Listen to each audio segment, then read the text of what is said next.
Muy bien. Bueno, vamos a pasar directamente a la palabra. Se leía esta tarde en Mateo capítulo 24, el capítulo de la enseñanza escatológica o profética del Señor Jesús, capítulo que yo creo que deberíamos de leer, y lo digo en serio, como mínimo una vez a la semana. Una vez a la semana ustedes tienen que leer el capítulo 24 del Evangelio según San Mateo. Es muy parecido a Lucas 21, con algunos matices un poquito diferentes en un evangelio o en otro, pero Mateo 24 es un capítulo extraordinario. El jueves, Rosa, cuando estemos en el Monte de los Olivos, que vamos a estar en el Monte de los Olivos, esta porción la vamos a leer y te vas a dar cuenta que leerla allí y explicar allí lo que ustedes van a ver es completamente diferente a explicarlo aquí. Así que recuerda esto. Jesús sale del templo. El templo existía en su época. Hoy en día no hay templo. Hace 2000 años que se fue destruido el templo por las legiones del Imperio Romano. El sueño dorado de los judíos o de muchos de ellos es la restauración del templo, pero en los tiempos de Jesús ese templo existía. Era el centro religioso de la época, era donde estaba la presencia del Señor, donde la gente iba a adorar, donde la gente iba a cantar al Señor, a llevar sus diezmos, sus ofrendas, a alabar al Señor. Y cuando salían del templo, hemos leído esta tarde que los discípulos, como buenos judíos, se sentían muy orgullosos de ese templo, que Herodes lo había ampliado. Saben que era el segundo templo que se construyó en la época del retorno de Babilonia, cuando volvieron de Babilonia con Esdras, Nehemías, con Zorobabel. Pero Herodes lo amplió y lo llenó de oro por todas partes. Un templo increíble, un templo tremendo. Los romanos se quedaron sorprendidos cuando lo vieron. Dijeron, los judíos son poco tontos. Construyen un templo tan grande y está vacío. No tiene ningún ídolo dentro. Es que Dios no es un muñeco que se pueda hacer de oro, de plata o de piedra, ¿verdad? Y cuando salían del templo, los discípulos le muestran al Señor las maravillas de ese templo, lo grande que era, lo enorme que era, lo hermoso que era. Y el Señor les da un golpe bajo. El Señor le dice, observarlo bien, mírenlo bien, porque en menos de una generación no quedará piedra sobre piedra de este templo. Efectivamente, 37 años después de lanzar esta palabra profética, 37 años después, el templo quedó totalmente destruido hasta este momento. Desde el año 70 después de Cristo hasta este momento, no hay templo en Jerusalén. Se cumplió literalmente la palabra. Pero la palabra golpeó tanto el corazón de estos discípulos que ellos salieron del templo, bajaron todo el torrente de Cedrón, lo subieron, se van al Monte de los Olivos. Y allí dice uno de los evangelios que solamente 4 de los 12 se acercan al Señor y le preguntan aparte, ¿cuándo? ¿Cómo? ¿Cómo va a ocurrir todo esto? ¿Cómo que nuestro templo va a ser destruido? ¿Qué señal habrá? ¿A qué tenemos que observar? ¿Qué tenemos que fijarnos para saber que el tiempo se acerca? Entonces el Señor les da una enseñanza tremenda. Qué importante es preguntar, hermano, de verdad, ¿eh? Si no hubieran preguntado los discípulos al Señor, ¿qué señal habrá de tu venida y del fin del siglo? Nos hubiéramos perdido toda la enseñanza de Mateo 24. Por eso repito, qué importante es preguntar, pero cuidado, no preguntar a cualquiera. No preguntar a cualquier parte, sino preguntar a la persona que te puede dar la respuesta correcta.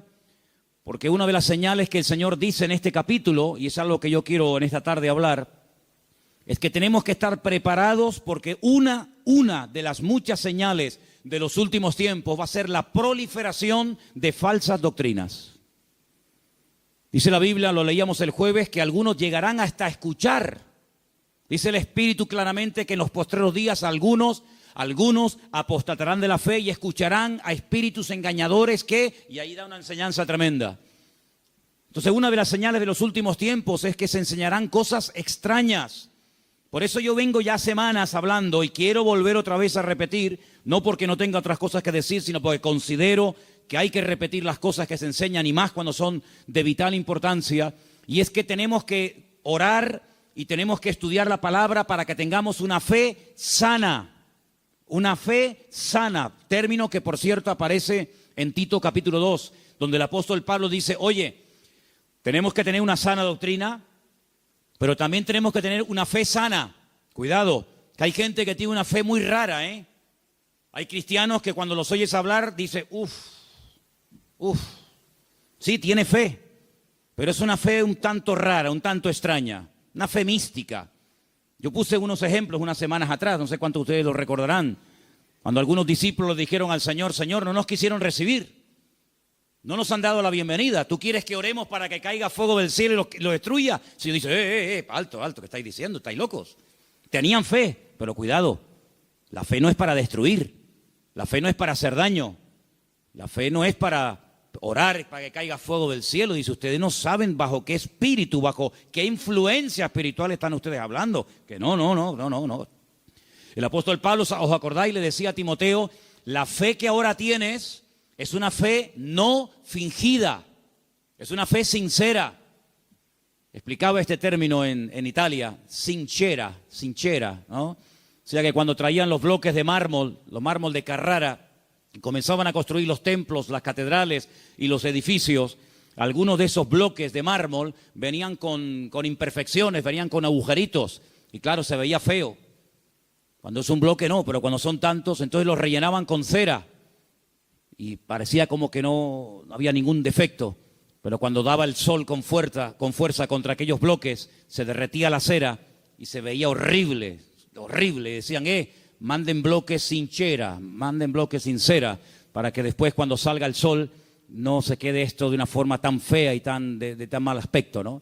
Entonces el apóstol Pablo decía a Timoteo, la fe que tienes no es una fe fingida, no es una fe de máscara, como dice otras versiones, es una fe que primeramente habitó en tu abuela Loida. Y después la tuvo tu madre, Eunice, y ahora la tienes tú. Entonces tenemos que preguntarnos de vez en cuando en qué estamos basando nuestra fe. ¿En emociones? ¿En sentimientos? ¿En sueños? ¿En experiencias? ¿O en la palabra de Dios? Yo me quedo sorprendido, muy sorprendido, porque de toda la vida hemos sido conocidos como el pueblo del libro. El pueblo del libro. Yo me acuerdo que un sacerdote en el huerto de Getsemaní, que es un sacerdote sevillano, cuando me vio con la Biblia bajo el brazo me dice, tú eres de los evangélicos, ¿no? Porque ustedes siempre están con la Biblia en la mano. A mí me echó un piropo tremendo. Si pensaba que me iba a ofender, es todo lo contrario. Efectivamente, hemos sido conocidos y hay de nosotros que nos dejen de conocer por dejar de utilizar el libro, las Sagradas Escrituras, ¿verdad? Pero hay un desapego últimamente tremendo. Claro, se ha metido la gente en el mundo del internet y se ha metido en los cultos a distancia y se ha metido por aquí y por allá, que han entrado en las iglesias cosas pero muy, muy raras, muy extrañas. El jueves les conté algunas cosas que he visto ahora. He visto allí en Milán, donde he estado ahora mismo. Creyentes que están asustados, creyentes que si la maldición, que si... Pero vamos a ver, hermanos, pero dice la Biblia que somos más que vencedores, que mayor es el que está en nosotros que el que viene contra nosotros. Creyentes que solamente desde que yo conocí ahora un matrimonio de hermanos de Ecuador que llevaban más de 10 años en esa congregación y dice, hermano, nos ha impactado mucho cómo usted la palabra. Y le digo, bueno, es que yo predico de la palabra. Y dice, es que yo hace años que no escucho un mensaje de la palabra. Digo, bueno, ¿y usted qué escucha entonces? Pues dinero, pide, y dame. Digo, pero eso no es evangelio. Eso no es el evangelio. Yo no sé de dónde se han sacado esas enseñanzas. Hay predicadores que solamente tienen un tema monográfico, solamente saben pedir y no hablan de Cristo, no hablan del amor, no hablan del infierno, no hablan de la ira de Dios, no hablan del cielo, no hablan de la salvación. No, solamente tienen una obsesión y claro, prosperan, pero ellos, los demás no, solamente prosperan ellos. Y se autofinancian con su don y se pegan la gran vida asustando y manipulando y tergiversando la Escritura. Y esto hay que denunciarlo. Ya está bien de hacer el tonto, ya está bien de decir, bueno, es que son siervos de Dios. No son siervos de Dios. Ellos se llaman siervos de Dios, pero la mayoría de ellos utilizan el púlpito para pegarse la gran vida y lo último que hacen es predicar la palabra, cosa que deberían de haber hecho siempre toda su vida. Y una de las cosas que tenemos que tener bien claro en los últimos tiempos es que van a proliferar falsas enseñanzas y falsas doctrinas. Y los sobreénfasis, qué peligrosos son los sobreénfasis, hermano. Déjeme que me explique. Tenemos que predicar todo el consejo de Dios. ¿Cuántos dicen amén? Toda la palabra de Dios. No podemos estar todos los días comiendo espagueti por la mañana, espagueti por la noche, Pero hermano, está bien, a mí me gusta la pasta, pero de 365 días comiendo lo mismo, pues cuánta gente, hermanos, solamente saben un tema y lo sacan de ese tema y no saben nada. Que si el dinero, que si las profecías. ¿Sabe cuánta gente, hermano, van a las congregaciones para que alguien ore por usted y le den una palabra y le den una profecía? Mire, me leí hace unos días la biografía de la señora White. Madre mía, pero es un disparate. Una señora que dice que llegó a tener 2000 visiones y sueños proféticos. 2000. Y cuando murió, dejó más de 70 libros. Los disparates que esa señora enseñó. Claro, le dan un sobreénfasis ¿a qué? Al día de reposo. Sí, pero es que espérate un momento, es que la Biblia no solamente el día de reposo. Hay otras muchas cosas. Si te crees que porque guardas esto y no cumples con todo lo demás, te vas a salvar, te equivocas, amigo. Es como las iglesias que están todo el día hablan lengua, y venga a hablar en lengua, y venga profecía, y venga a hablar en lengua. Pero hijo, vamos a ver. El apóstol Pablo decía, y si alguien entra en una iglesia y ve a todo el mundo hablando en lengua, ¿qué van a decir? A ver, dígalo usted. ¿Usted qué diría? ¿Que están locos? Pero ¿cuántas iglesias son así? ¿Cuántas iglesias son así que parecen locos? Yo fui hace muchos años a una congregación en Las Palmas, y bueno, yo estaba predicando, y en medio de la predicación se levantaba la gente, se caían ahí al suelo y empezaban a gritar y a revolcarse, y yo decía, ¿qué le pasa a esta gente? Entonces yo miré al pastor que estaba allí y le digo, ¿qué le pasa? Dice, no, es el poder de Dios. Digo, ¿cómo es el poder de Dios? Pues si está haciendo el perro.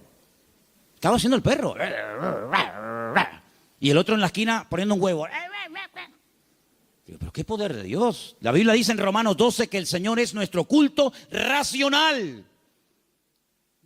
Por favor, que parece, damos una imagen, nosotros no, gracias a Dios, pero ¿cuántas iglesias dan una imagen al mundo de que son locos?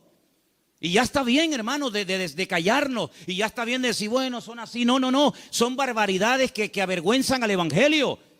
Y tenemos que denunciarlo, porque el que sabe hacer lo bueno y no lo hace, es copartícipe con eso. No les contaba el jueves que acabo de conocer ahora a un pastor en Milán que se tira en la plataforma cuando llega el momento de la ofrenda y le dice a la gente que lo tienen que tapar con dinero. ¿Cómo? Sí. Él dice, no, mira, aquí todavía se me ve algo de tela, tienen que tapármelo. Increíble. Un pastor que la congregación un día le regaló un coche, cogieron una ofrenda en la congregación, le regalan un coche al pastor y a los 2 días se sube al púlpito y dice, hermano, Dios me ha dicho, mentira, Dios no dijo nada, eso es falso. Pero él dice, Dios me ha dicho que este no era el coche que ustedes tenían que regalarme, era uno más grande y superior. Y la gente tan tonta va, lo cambian y le compra uno más grande. Y yo le decía, pero ¿ustedes qué hacen allá adentro? ¿Por qué no se le va a hablar, salgan corriendo? Eso no es iglesia, eso no es nada, eso es un circo. Eso es una vergüenza para el evangelio. Es que tenemos miedo, porque nos ha dicho que si nos vamos se nos va el espíritu y se nos va la bendición. Digo, hágame el favor. Oye, que a mí nunca me ha tocado la breva de caer en una iglesia de estas, ¿eh? A mí nunca me ha tocado una breva de estas. Siempre, de verdad, a mí me toca una iglesia de estas y es que me voy al Antiguo Testamento con la espada y el arco. Increíble, hermanos. Entonces tenemos que retornar a la palabra de Dios es nuestra base. No podemos entrar en locuras y en disparates. Todo lo que usted pueda pensar, soñar, sentir o lo que sea, si no va de acuerdo 100% con la palabra, no es de Dios. La palabra de Dios es la base, es el fundamento de nuestra fe. Y no necesitamos nada más que la palabra y nuestra experiencia, nuestra relación con el Señor. Yo creo que algunas personas no han terminado de descubrir lo que significa enamorarse del Señor y enamorarse de la palabra. Por eso buscan fuera, porque cuando un hombre está enamorado de su mujer no tiene que buscar otra. Y cuando una mujer está enamorada de su marido, no se le van los ojos detrás de otro. Cuando usted está enamorado de Cristo, no le tienta nada ni nadie, porque usted sabe en quién ha creído.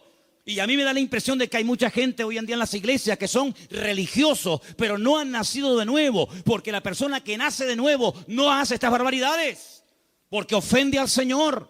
O no conocemos la historia de este joven llamado José, un hombre que nunca fue a un culto. José nunca fue a ningún culto. José nunca leyó la Biblia.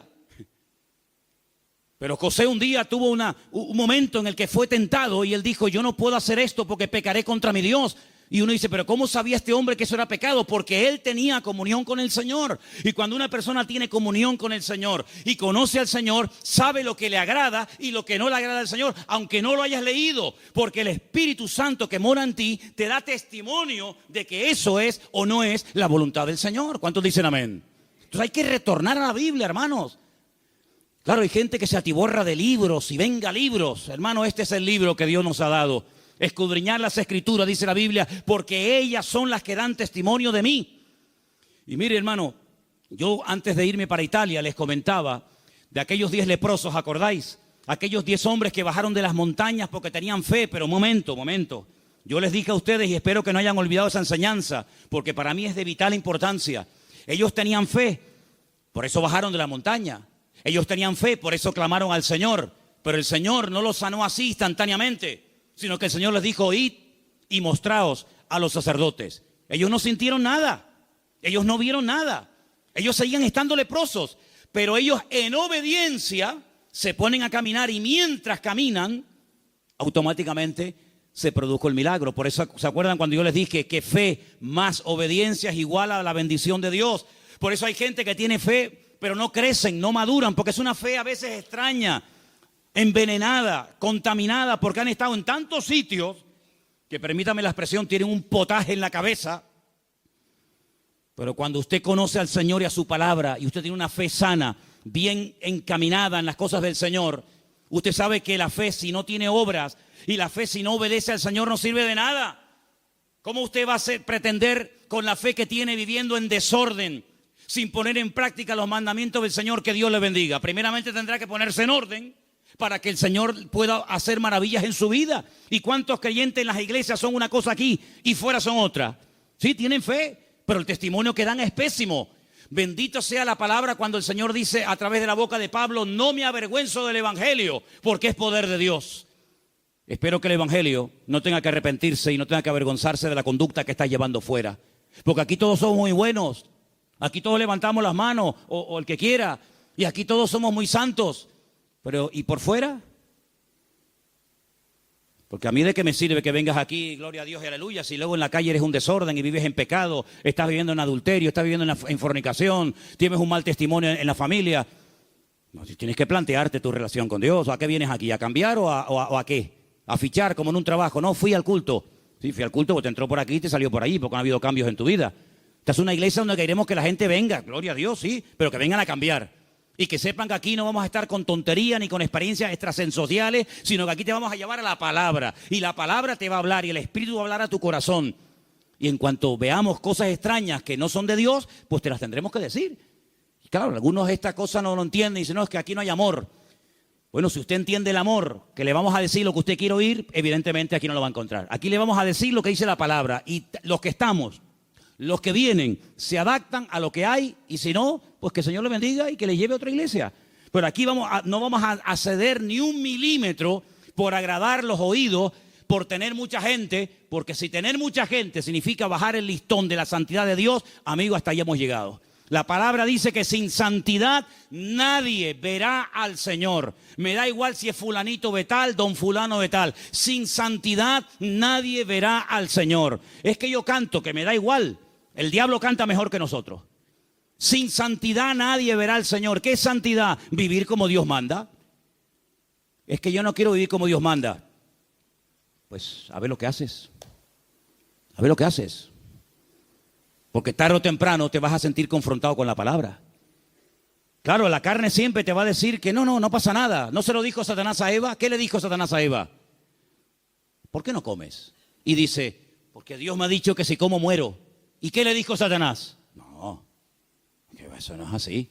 Tú no vas a morir, come para que veas. Y le creyó al diablo.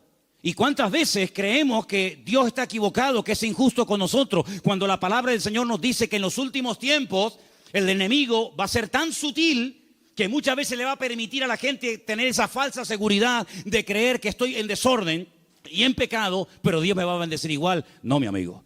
Las consecuencias tarde o temprano de una vida en desorden son terribles, porque la paga del pecado ha sido y es y será siempre la muerte. ¿Cuántos dicen amén? Hay tres cosas que tenemos que tener claro a estas alturas. Primero, ¿a qué nos ha llamado el Señor? ¿A qué nos ha llamado el Señor? ¿Tú sabes la tranquilidad que tú tienes en tu corazón cuando tú sabes a lo que te ha llamado y a lo que no te ha llamado el Señor? No tienes que estar imitando a nadie. No tienes que viajar por el mundo entero buscando el sistema, el método en Colombia, en Venezuela, en Cuba, en Puerto Rico, en Toronto. Yo no tengo que ir a ninguna parte. Lo que dice la Biblia, entra en tu aposento y tu Padre que te ve en lo secreto te recompensará en público. Claro, es más fácil coger un avión y irte a Corea, a ver lo que hacen los coreanos. Es mucho más fácil coger un avión y pagarte el pasaje como Jonás, que prefería pagar el pasaje, ¿verdad? Y mantener la rebeldía que dar marcha atrás. Es mucho más fácil coger un avión y decir, a ver, una iglesia que esté creciendo mucho, a Nigeria, ahí nos vamos todos. Ahora a Pensacola, ahora a Toronto, ahora, hermanos, a donde tenemos que ir, dice el Señor, venid a mí, los trabajados y cargados, que yo os haré descansar. ¿Cuántos dicen amén? Entonces, tener claro a lo que nos ha llamado el Señor y a lo que no nos ha llamado. No hay una iglesia 100% completa. Yo les digo, esta iglesia no es completa. Tenemos muchas carencias. No somos una iglesia fuerte en misiones. No tenemos misioneros ahora mismo en el mundo. Tenemos un montón de carencias. Pero creemos que hay un área en la que el Señor nos puede utilizar. Pero hermanos, hay congregaciones que pretenden hacerlo todo, lo entienden todo, lo saben todo. Y la Biblia nos enseña que somos un cuerpo y que nos necesitamos los unos de los otros. Y capaz que lo que el Señor nos ha dado, tal vez no lo tenga el hermano de la esquina, pero el hermano de la esquina seguro que Dios le ha dotado con algo que nos hace falta a nosotros. Y así nos complementamos y trabajamos en el mismo sentir, en un cuerpo en el Señor. ¿Cuántos dicen amén? Nuestra identidad, ay hermano, la identidad. Esto es algo que trae de cabeza a miles de personas, porque la gente tiene que tener una identidad, y si no la encuentran en la casa, la va a encontrar en el fútbol, y si no, en cualquier otro lado. Nuestra identidad, ¿de dónde viene nuestra identidad? Nuestra identidad viene de Cristo. Nuestra identidad viene del Señor. Yo no tengo que ponerme ahora todo el cuerpo lleno de tatuajes para sentirme, digamos, querido y respetado por un cierto sector de la sociedad. No. ¿Sabes qué? Yo he sido aceptado por Cristo tal y como soy, con mis defectos, con mis virtudes y con mis debilidades. ¿Cuántos dicen amén? Ahora, si usted tiene complejos, si usted no se termina de aceptar a sí mismo, pues usted no va a crecer y usted no va a madurar hasta que tú no le des gracias a Dios por el cuerpo que tienes y le diga gracias Señor porque tú me hiciste así, usted no va a poder disfrutar de la vida. Su identidad tiene que venir de la fuente. ¿Y cuál es la fuente de la que bebemos? Nuestro Señor Jesucristo. Eso nos ayuda a descubrir nuestras limitaciones. Eso nos ayuda a saber lo que tenemos y lo que no tenemos. ¿Han oído el pasaje del libro de los Hechos cuando dice la Biblia que a la hora de la oración subían Pedro y Juan al templo a orar y dice que había ahí un mendigo que les pidió limosna? Lo conocéis, ¿verdad? Conocido. ¿Qué le dijo Pedro al paralítico? No tengo. ¿Qué? Fíjate tú, un hombre que con la sombra sanaba a los enfermos. Un hombre que oró por muertos y los resucitó. Un hombre que caminó por encima de las aguas. Un hombre que un día fue a pescar, le abrió la boca al pez y sacó una moneda dentro. ¿Te imaginas que nos pase eso a nosotros? Un hombre que vio milagros del Señor y dice, no tengo ni plata ni oro. ¿Tú te imaginas que ese hombre fuera un predicador hoy en día? ¿Sería multimillonario? Si muchos son unos mequetrefes que no saben ni hablar en público y viven a cuerpo de rey, tú imagínate un predicador hoy en día que tuviera el currículum que tenía Pedro. Sería algo increíble. Pedro dijo, no tengo ni plata ni oro, pero tengo algo que ni con todo el oro del mundo puedes comprar. Y le dijo al hombre con toda la autoridad, porque sabía lo que tenía. Porque cuando uno sabe lo que tiene, se mueve con autoridad. Y cuando no sabes que tienes eso, pues mejor estate quieto. En el nombre de Jesucristo, levántate y camina. Y el Señor hizo un milagro tremendo. Entonces las iglesias, los creyentes hoy en día, tenemos que saber a lo que Dios nos ha llamado. Tenemos que saber lo que tenemos y lo que no tenemos. Y darle gracias al Señor, porque Dios con nosotros ha sido tremendamente fiel. Y a unos le da 30, a otros le da 60, a otros le da 100. Y cada uno tiene que saber moverse en el área donde Dios lo ha puesto. ¿Cuántos dicen amén? Pero no escondas, como decía Pierre hace un rato, no escondas el talento bajo tierra. Porque hay gente que a lo mejor tiene un talento pero no lo usan. Y yo conozco muchos creyentes que no están usando lo que Dios les ha dado. No lo están usando. Están más preocupados en conseguir un buen trabajo que en servir a Dios. Están más preocupados en pagar lo que deben que decir, Señor, yo todavía no sé el don que tengo. Si yo me pusiera a preguntarle a muchos creyentes hoy en día, ¿cuál es el don que Dios le dio a usted? ¿Cuál es el don que Dios le dio a usted? Muchos dirían, no lo sé. Y llevan toda la vida en la iglesia. Entonces, en estos años, ¿qué has hecho? Porque si no sabes a lo que Dios te ha llamado, si no sabes cuál es el don que tienes, la pregunta es, ¿usted qué ha hecho en los 10 años que lleva en el culto? ¿Qué es lo que usted ha hecho? Queridos hermanos, es el tiempo de que le preguntemos honestamente al Señor, y está el año a punto de terminar, Señor, ¿en qué área tú quieres utilizar mi vida? Porque el Señor tiene grandes sorpresas para todos y para cada uno de nosotros. ¿Cuántos dicen amén? Ahora, hermano, escúcheme una cosa. Dios quiere que crezcamos en todas las áreas. como dije antes, el sobreenfatizar algo, el crecer demasiado en un área, olvidándonos de otras, lo que produce son monstruos. Hay gente que le da un énfasis tremendo a la oración, y claro, la oración es muy importante, hay que orar, claro que sí, pero no tienen ni papa, no tienen ni idea de la Biblia. Por otra parte, hay gente que está todo el día con la Biblia, leyendo, memorizando y estudiando, pero nunca oran. Luego, tenemos que crecer con un equilibrio, de tal manera que no seamos como un monstruo que crece mucho en un área, pero nada en otro área. Y tenemos que dedicarle tiempo al Señor a decir, Señor, yo quiero crecer espíritu, alma y cuerpo, como dice la palabra. ¿Cuál fue el último libro que leíste? Sin contar la Biblia. ¿Cuál fue el último libro que leíste? Hay cristianos que no leen nada. Hay cristianos que no leen nunca nada.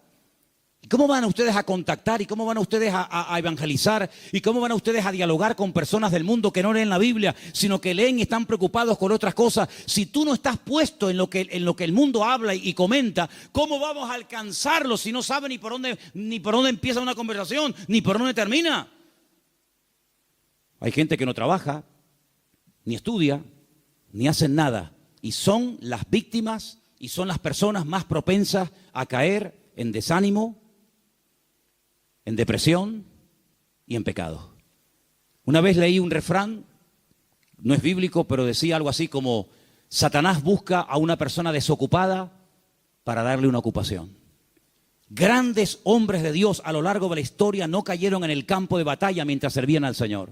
Grandes personajes de la historia no cayeron cuando estaban activos sirviendo al Señor, sino en tiempos de ociosidad, cuando se aburrían, cuando no tenían otra cosa que hacer, porque para pecar hace falta tener tiempo. Por lo tanto, no desperdicien el tiempo, hermano, pídanle al Señor: Señor, ayúdame a utilizar el tiempo. Si tienes tiempo libre, ponte a orar, congrégate, busca un libro, un buen libro para estudiar, para servir al Señor, para prepararte, pero no estés todo el santo día sin hacer nada, porque eso tarde o temprano se va a volver en tu contra y te va a crear grandes problemas. Quiero también comentar algo que para mí es de vital importancia. Hay gente que por la timidez, por el temor, por el miedo al qué dirán, no terminan nunca de dar el paso.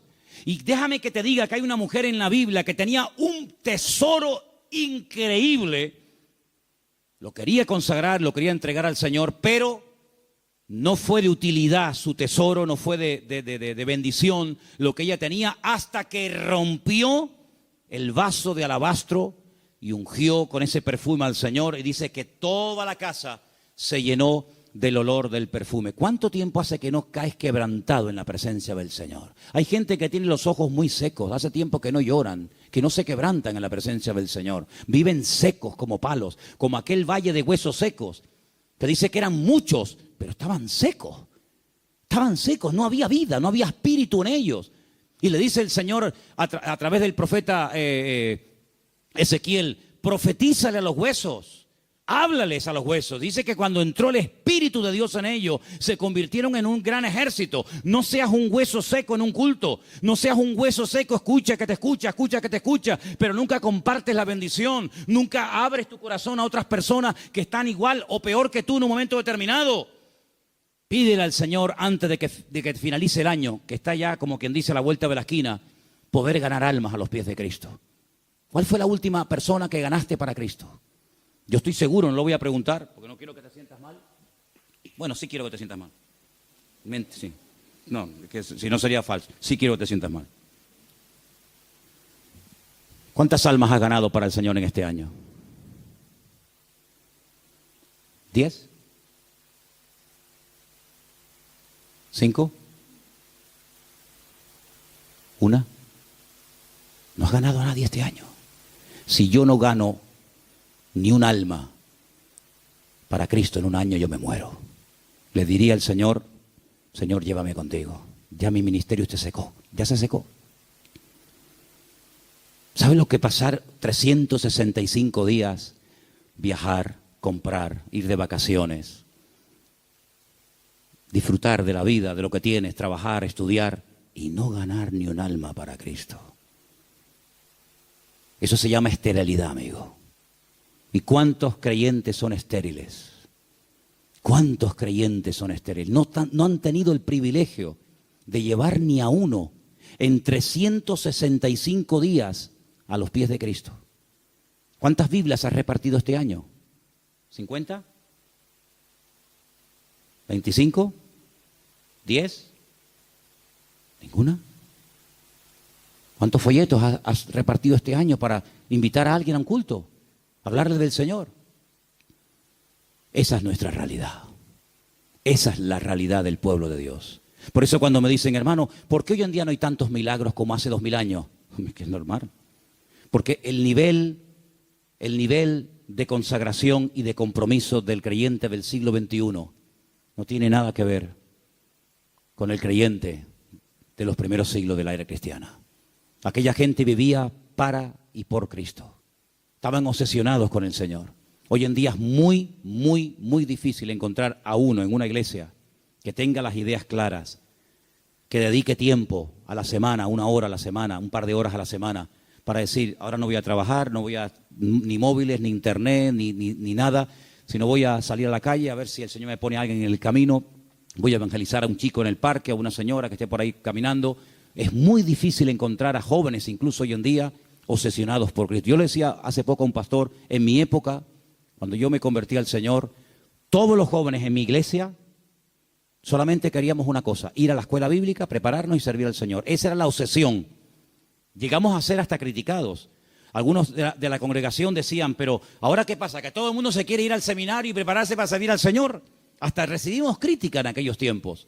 Y en aquellos años surgieron un montón de pastores que hasta el día de hoy, son los que están. Pero pastores que ya tenemos 50 y pico años largos, porque te hablo hace ya 30 y tantos años atrás. Bueno, pues 35 años han pasado desde que yo estoy sirviendo al Señor y yo no he visto que ese deseo de servir al Señor a tiempo completo, como misionero, como pastor, como evangelista, como lo que sea, se ha ido diluyendo, se ha ido perdiendo. Y tú puedes observar hoy en día en los púlpitos que los pastores pues ya tienen de 50 años para arriba, si no más. Dime qué pastor hay, nómbrame 10 pastores en Tenerife que tengan 21 años como yo fui el primer pastor. Bueno, yo fui pastor con 19, pero dime 5 pastores en Tenerife que tengan 20 años y que sean pastores en este momento con 20 años. Ni uno. En mi época todos teníamos esa edad. Empezamos con 19, 20, 21 años hasta ahora. Tenemos que recuperar tantas y tantas cosas. En mi época no había la mayoría de las cosas que hay hoy en día. En mi época no había WhatsApp, no había internet, no había páginas web. Los cultos eran muy sencillitos, eran muy normales, no había tanta parafernalia de sonido. Parece que hoy en día la puesta en escena tiene que tener esto y aquello, porque parece que si no, el culto como que no fluye. En aquella época una guitarra española, pum, a la calle, encima un banco, orábamos, venía la gente, estaba el Señor, una sencillez tremenda. Eso tenemos que volver a recuperarlo, porque nosotros estamos en este mundo, ¿para qué? ¿Para qué estás tú en este mundo? Y dime, ¿para qué estás? Para llegar a una edad y decir, bueno, yo ya tengo mi casita, mis mueblecitos, mi paguita. Qué vida tan triste, perdóname. Qué vida tan triste. Estar esperando a yo jubilarme, para estar ahí esperando a la muerte. Este verano, cuando hice a un pueblo, había 3 personas en el pueblo. 3 personas en un pueblo, allí arriba, en los cañones del Sil, en Galicia. Cuando llegué, hablé con esos 3 viejitos y le digo, ¿qué tal? ¿Cómo están? Los 3 al momento me dijeron, aquí estamos esperando la muerte. Digo, ostras. Yo déjame dar un paso atrás, no sea que me pase a mí algo también. Dice, los jóvenes se han ido todos. Los jóvenes del pueblo se fueron. Y aquí estamos esperando a la muerte. Digo, madre mía, pero qué futuro de vida. Que le puede venir dentro de 6 meses, dentro de un año, dentro de yo qué sé cuánto. ¿Y tú qué estás esperando? Si tú pudieras hoy tocar un botón y apretando ese botón consiguieras lo que tú tanto quieres tener en la vida, ¿qué sería lo que tú más anhelas tener? ¿Pasa ese botón por agradar y honrar al Señor? Yo quiero que en esta noche nos hagamos estas preguntas, hermanos. ¿Qué estamos haciendo con nuestras vidas? ¿Qué estamos haciendo con nuestras vidas? ¿Sabes? Hace unos días pensaba lo mismo que llevo años pensando. Se nos ha ido otra vez el año. Hoy es 20, ¿no? 20 de noviembre. Pero sí que parece que el otro día estábamos en el retiro con el pastor Antonio en el Puerto de la Cruz. Y yo me acuerdo que el otro día tuvimos el retiro donde hablábamos de Amalek. ¿Se acuerdan? Pues ¿cómo puedes pasar tanto tiempo? Y el campamento de jóvenes ya pasó. Y las vacaciones de verano se fueron. Otro invierno más. Y ahora, este mes, fue así, volando, llega diciembre y otro año más. Hermanos, algo tiene que cambiar en nuestras vidas. Te tienes que replantear tu tiempo, tu vida, tu juventud, tu matrimonio, tu familia de una forma diferente. Tú no puedes ser un parásito en una iglesia. Tú no puedes ser una persona ahí sentada 1 año, 2 años, 4 años, 5 años, 10 años, 30 años. Uy, se murió el hermano. Señor, toma, te lo mandamos, otro para arriba. No, hermano. Sea una oveja productiva. Involúcrese en las cosas del Señor. Tenga ilusión por las cosas del Señor. Y yo creo que si nosotros verdaderamente buscamos al Señor de todo corazón, hay tantas cosas que podemos hacer todavía para el Señor. Yo, hermano, yo tengo más ganas de servir al Señor que nunca. Pero yo no quiero que esta iglesia sea un freno para mi vida. Yo no quiero que esta iglesia se convierta en un tapón para mí, ¿eh? Yo tengo mucho más visión que estar aquí, ¿eh? Y yo estoy plenamente convencido de que el mundo, no Tenerife, el mundo nos está esperando. Y el Señor tiene gente aquí que puede utilizar de una forma tremenda. Pero somos nosotros los que tenemos que decir, Señor, cuenta conmigo. Porque quiero terminar diciendo algo. La noche que el Señor Jesucristo sabía que iba a ser entregado, dijo algo tremendo. Dijo, Padre, pasa de mí esta copa. Mas no se haga mi voluntad, sino la tuya. ¿Y saben cuál era la voluntad del Padre en ese momento? Que lo mataran. Es increíble. El año que viene va a ser un año muy interesante, ¿eh? Créanme, ¿eh? Va a ser un año tan interesante. Porque ya empezaron los dolores de parto, pero los dolores de parto no duran siempre. No, hermana, yo no entiendo mucho de esto, yo nunca he parido, ¿no? Pero más o menos hablo de la teoría. Los dolores de parto están ahí, pero llega un momento que se acabó el dolor, nace el chiquillo y ya está. Bien. Llevamos años con dolores de parto. Europa ya lleva años en dolores de parto. España ni te cuento. España yo creo que le van a tener que hacer una cesárea dentro de poco. Porque no hay forma de que salga el chiquillo, ¿eh? ¿Vale? Estamos con dolores de parto hace mucho tiempo. El año que viene van a salir muchas cosas, van a parir muchas cosas que se han ahí retenido con dolor. Bien. Estoy recibiendo llamadas de Estados Unidos. Muy interesantes, por cierto. Para muchos, sobre todo para gente de Latinoamérica, más que para gente de Europa, Estados Unidos era el sueño dorado. Yo recibo cada día correos de gente que me dice, he mandado solicitud, he pedido visa a Estados Unidos, me la han denegado, entonces estoy tocando la puerta a ver si usted, no sé qué. No te puedes ni imaginar la cantidad de gente que me escribe cada día de montones de lugares que primero tocan a la puerta del tío Sam. Primero le llaman al tío Sam. Y cuando el tío Sam le dice, por aquí no entra, entonces llaman yo qué sé, a Don Quijote de la Mancha y Sancho Panza, ¿no? Por ejemplo, por un ejemplo. Bien. ¿Cómo van a reaccionar todos aquellos creyentes que se fueron a Estados Unidos creyendo que era el paraíso terrenal? Cuando el señor Trump les diga, usted, y usted, y usted, fuera de aquí. Ay, amigo. A mí se me han abierto muchísimas puertas en Estados Unidos. Me he negado rotundamente a ir. Porque mi confianza y mi refugio no está en América, mi refugio está en Dios. Ahí está mi confianza.